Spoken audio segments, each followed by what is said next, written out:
अस्सलामु अलैकुम वरहमतुल्लाहि वबरकातुहू। इस्लाह मुआशरा पे अल्हम्दुलिल्लाह हमारी बात हो रही है। मेरा आज का पैगाम है वैलेंटाइन डे 14 फरवरी के मतलब। इसको मोहब्बत का दिन मनाया जा रहा है, मोहब्बत के नाम से, जो कि एक मुसलमान के लिए ये ज़ेब नहीं है, क्योंकि इस्लाम जो है ये हया का दर्स देता है। वैलेंटाइन की इसकी हकीकत क्या है और हया के मुतल्लिक़ इमामुल अंबिया के चंद फ़रामीन आपके सामने बयान करता हूँ। वैलेंटाइन एक गैर मुस्लिम नौजवान था जो कि कैद में था, और उस वक़्त का जो जनरल था उसकी बेटी के साथ इसके कुछ मामलात हो गए, और ये उसको खतूत वगैरह लिख के दिया करता था।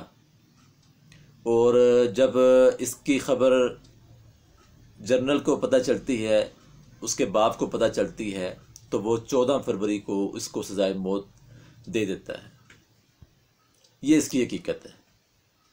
अब शुरू में हुआ ये कि इसको गम के नाम से याद किया जाता, कि वैलेंटाइन को इस दिन मौत दे दी गई, सज़ा दे दी गई, लोग इसको गम से नाम से याद करते। लेकिन कुछ वक़्त गुज़रा और आहिस्ता आहिस्ता लोगों ने इसको फिर एक मोहब्बत का नाम देना शुरू कर दिया कि नहीं, ये तो दो आपस में प्यार करने वाले थे।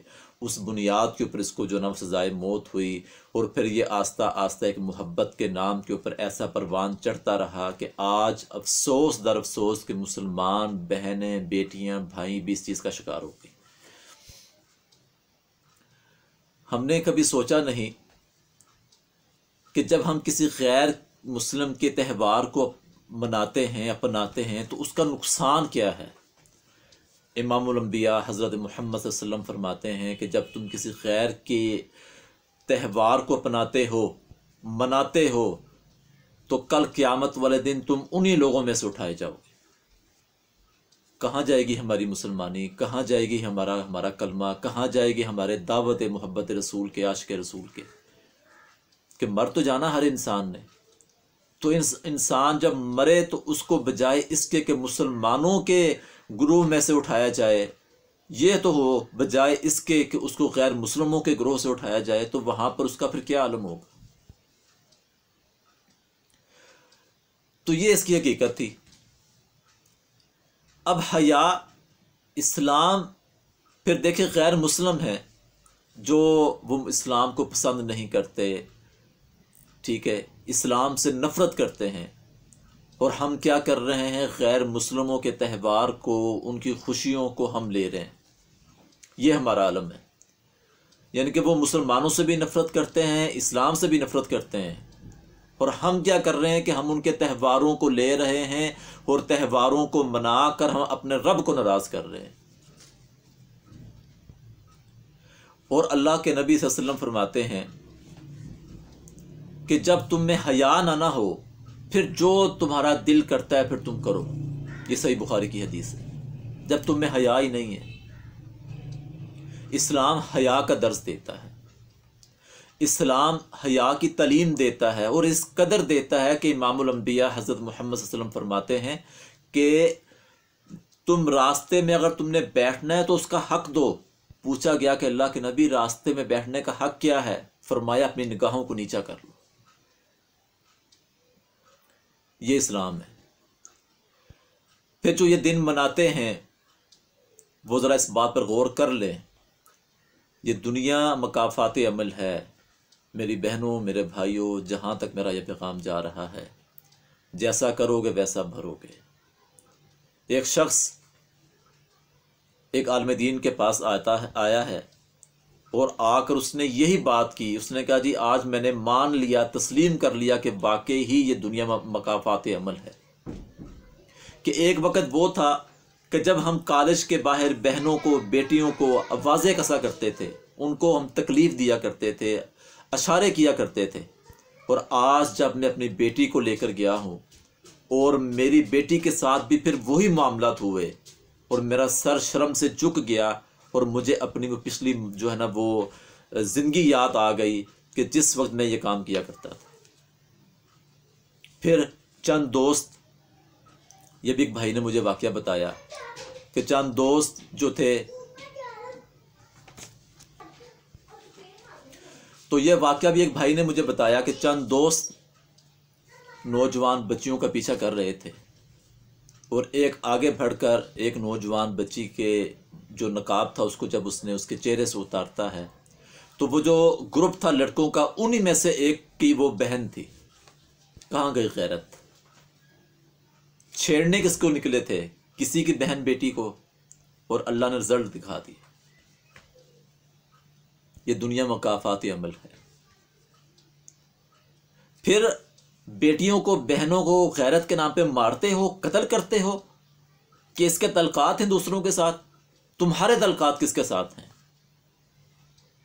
तुमने ये कदम उठाया है, तुमने ये काम किया है जिसका रिजल्ट तुम्हें मिल रहा है। दूसरे की माँ, बहन, बेटी वो दूसरे की है, उसकी इज्जत को बमाल कर लो, और जो तुम्हारी है उसकी इज्जत की तरफ कोई ना देखे। ये कैसे हो सकता है? तो मैं क्या बता रहा था कि इस्लाम एक हया वाला मज़हब है जो हमें हया की तालीम देता है। एक शख्स अल्लाह के नबी सल्लल्लाहु अलैहि वसल्लम के पास आया, कहा अल्लाह के रसूल मुझे ज़ना की इजाज़त दे दे। आप सल्लल्लाहु अलैहि वसल्लम फरमाया, क्या मेरे साथी, मुझे ये बता, क्या तू पसंद करता है कि तेरी माँ के साथ, तेरी बहन के साथ, तेरी बेटी के साथ, तेरी खाला के साथ कोई ये काम करे? उसने कहा कि अल्लाह के रसूल नहीं। तो कहा जिसके साथ तुमने बदकारी करनी है वो भी तो किसी की माँ, बहन, बेटी है। उसको समझ आ गई, उसने तौबा कर ली। हया की यहाँ तक तालीम दे दी इस्लाम ने कि इमामुल अंबिया फरमाते हैं कि एक इंसान के सर के अंदर कील ठोंक दिया जाए, क्या होगा उससे? इंसान मर जाएगा। फरमाया ये बेहतर है कि किसी औरत के साथ, किसी औरत के जिस्म को हाथ लगाया जाए। और यहाँ पर बड़े फ़ख्र से हाथों में हाथ होता है, वजूद के साथ वजूद लगता है, कोई पर्दा नहीं, कोई हया नहीं है, और मुआशरा हमारा जो है ना वो बदतरीन से बदतरीन हो रहा है। फिर हम कहते हैं जी हमारे घरों में सुकून नहीं है, परेशानियां नहीं है, ठीक है, औलाद नाफरमान हो गई है। इसमें माँ बाप का बहुत बड़ा किरदार है। जो मैंने ये समझा है कि उन्होंने फ़िक्र नहीं की अपने बच्चों की, अपनी बेटियों की, कि वो कहाँ जा रहे हैं, किस वक्त जा रहे हैं, कहाँ से आ रहे हैं, ठीक है, किससे मुलाकात हो रही है, कौन उसको दोस्त हैं, कोई फिक्र नहीं की। और जब ये मामला मज़ीद बढ़ जाता है तो फिर इनके गिले होते हैं, शिकवे होते हैं, रोना होता है, हमारे बच्चे हमसे नाफरमानी करते हैं, ये हमारे आगे बदजुबानी करते हैं, तुम इसके ज़िम्मेदार हो। और वो बहनें, वो जो भाई जो ये काम कर रहे हैं, वो ये बात अपने ज़हन में बैठा लें कि ज़िंदगी के अंदर आने वाले वक्त के अंदर तुमने इसका हिसाब दुनिया में देना है। जो तुम्हारी औलाद देगी, तुम्हारी बेटी होगी, तुम्हारी बहन होगी, जिसने इसका हिसाब क्लियर करना है। ये मुकाफाती अमल है दुनिया का। और इस्लाम तो यहाँ तक दीन हया का दर्स देता है कि एक नबीना सहाबी इमामुल अंबिया के पास आते हैं, और अम्मा आयशा रज़ी अल्लाह ताला अन्हा भी हैं। तो अल्लाह के नबी सल्लल्लाहु अलैहि वसल्लम ने आयशा रज़ी अल्लाह को भेज दिया कि आप पर्दे में चले जाएं। तो अम्मा आयशा फरमाती हैं कि अल्लाह के रसूल वो तो नबीना हैं, वो कौन सा देख सकते हैं? फरमाया कि आयशा वो नहीं देख सकते, तुम तो देख सकती हो ना। ये इस्लाम है। और जब कोई इंसान हया को अपना लेता है, हया ईमान का हिस्सा है, फिर अल्लाह उसमें खैर और बरकत डाल देते हैं। कि मूसा अलैहिस्सलाम जब मिस्र से निकल के मदियन पहुंचते हैं, एक दरख्त के नीचे खड़े हैं, उनके लिए बस्ती नहीं है, कोई जानने वाला नहीं है, कोई रिहाइश नहीं है, और भूख भी लगी हुई है। अब क्या होता है कि देखा कुएं के पास कुछ लोग आए हैं, उन्होंने अपने जानवरों को तो पानी पिला दिया, लेकिन साथ ही कुछ बच्चियां खड़ी हैं, बापर्दा हैं, उनके भी जानवर मौजूद हैं, लेकिन वो क्या करते हैं, जो जानवरों को पहले पानी पिला गए, उन्होंने पत्थर को पकड़ा और कुएं के ऊपर रख दिया। अब जब मूसा अलैहिस्सलाम ने जब ये मंजर देखा तो मूसा अलैहिस्सलाम कुएं की तरफ जाते हैं, खुद ही वो पत्थर उठाकर एक साइड पर करते हैं, वो बच्चियाँ अपने जानवरों को पानी पिलाती हैं और घर लौट जाती हैं। इधर मूसा अलैहिस्सलाम ने क्या दुआ की? रब्बी इन्नी लिमा अंज़लता इलैया मिन खैरिन फ़कीर। ठीक है, ये दुआ की मूसा अलैहिस्सलाम ने, अल्लाह मैं तेरे दर का फ़कीर हूँ, मोहताज हूँ। तो हुआ क्या, वो बच्चियाँ जब घर पहुँची तो बाप शुएब ने देखा कि मेरी बेटियाँ वक़्त से पहले आ चुकी हैं, आगे टाइम लगता था, आज वक़्त से पहले आ चुकी हैं। और जानवर जो है ना, ये भी पानी पी कर रज चुके हैं। महसूस हो गया, पता लग गया कि जानवरों ने भी सैर होकर पानी पिया है। ये है माँ बाप जो फ़िक्र करते हैं बच्चियों की, कि देखते हैं, समझते हैं कि पहले मेरी बच्चियां जानवरों को पानी पिलाती थीं तो लेट आती थीं, आज वक़्त से पहले कैसे आ गईं। और जब पूछा तो फिर सारा मंजर बताया। तो कहा जाओ उस नौजवान को लेकर आओ। तो बेटियों ने कहा कि अब्बा जान, वो नौजवान एक तो ताकतवर है, दूसरे नंबर के ऊपर ईमानदार है और हयादार है, हया है उसके अंदर। तो जब मूसा अलैहिस्सलाम को आकर उन्होंने कहा कि आपको हमारे अब्बा जान बुला रहे हैं, और जब वो बच्चियां आगे चलती हैं, मूसा अलैहिस्सलाम पीछे हैं, हवा की वजह से जब उनका लिबास हिलता है, तो जब पिंडलियों से कपड़ा हटता है, तो मूसा अलैहिस्सलाम को ये भी गवारा ना हुआ। आपने कहा इस तरह करो, मैं कुछ कैंकर पकड़ लेता हूँ, तुम मेरे पीछे आ जाओ, जहाँ जहाँ जाना होगा, ठीक है, कैंकर फेंक देना, मैं उस रास्ते की तरफ चला जाऊँगा। ये हया है। एक दफ़ा इमामुल अंबिया अलैहिस्सलाम के पास एक औरत आती है, और उसने समझा कि जिस तरह मर्दों के साथ बैत करते हैं अल्लाह के नबी हाथ के ऊपर हाथ रख के, तो औरतों के साथ भी इस तरह करते होंगे। उसने अपने हाथ को आगे बढ़ा दिया, तो इमामुल अंबिया हज़रत मोहम्मद सल्लल्लाहु अलैहि वसल्लम ने अपने हाथ को अपनी आंखों के सामने रख दिया और कहा कि औरत अपने हाथ को पीछे कर ले। तो खुदा के लिए इस दिन से तौबा करें। ये मुसलमानों का दिन नहीं है, ना हमें इस्लाम इस चीज़ की तालीम देता है। ये गैर मुस्लिमों का दिन है, ये उन्हीं को मुबारक हो। इस्लाम हया का दर्स देता है। मेरा ये पैगाम है, लोगों तक फैलाएं।